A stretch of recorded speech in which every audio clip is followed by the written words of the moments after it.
Kasus demam berdarah merebak di Merauke. Dalam bulan Oktober tercatat ada 2 orang yang terdeteksi terjangkit demam berdarah. Kasus demam berdarah menjadi perhatian serius Dinas Kesehatan Merauke karena dikhawatirkan bisa merebak luas. Kepala Dinas Kesehatan Merauke Nevil Muskita menyayangkan keterlambatan laporan kasus DBD dari salah satu fasilitas kesehatan di Merauke.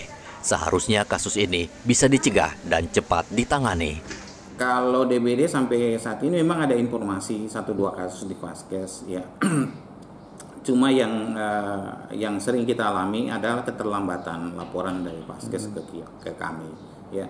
Karena keterlambatan ini membuat respon kita jadi lambat ya. Misalnya ketika ada kasus kemudian sudah diperiksa dengan laboratorium dan sudah dipastikan bahwa itu DBD, segera lapor supaya kita lakukan tugas kita biasanya lakukan dengan Vaskes bersama-sama lakukan penyelidikan epidemiologi dan untuk rencana tindak lanjut selanjutnya, misalnya apakah perlu di fogging dan atau tidak.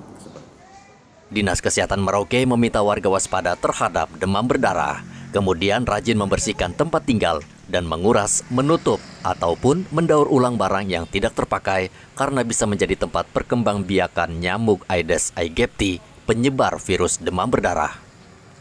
Sementara itu di Mimika, Papua Tengah, penyakit cacar monyet terdeteksi sudah menjangkit sejumlah daerah di Indonesia.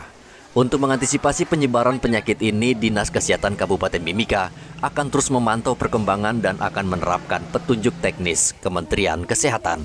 Salah satunya meminta seluruh fasilitas kesehatan dan dokter spesialis meningkatkan kewaspadaan dini.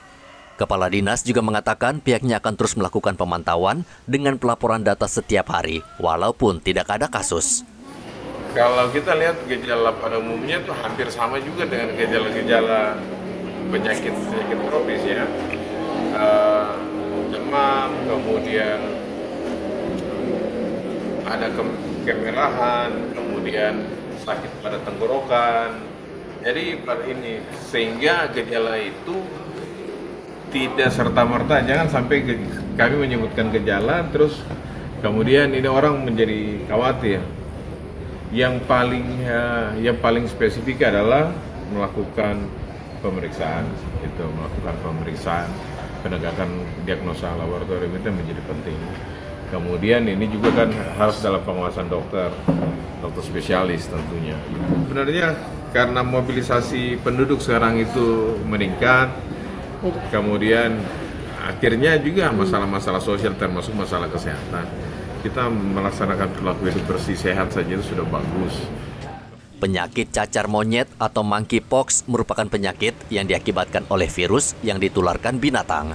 Penyakit ini bisa menular dari daging yang dikonsumsi tidak matang, kontak langsung dengan penderita atau hewan yang terinfeksi, melalui hubungan seks, hingga menular melalui benda yang disentuh penderita. Setelah 21 hari, penyakit ini biasanya akan sembuh dengan sendirinya. Muhammad Ridwan dan Igo Batmomolin melaporkan dari Merauke dan Mimika.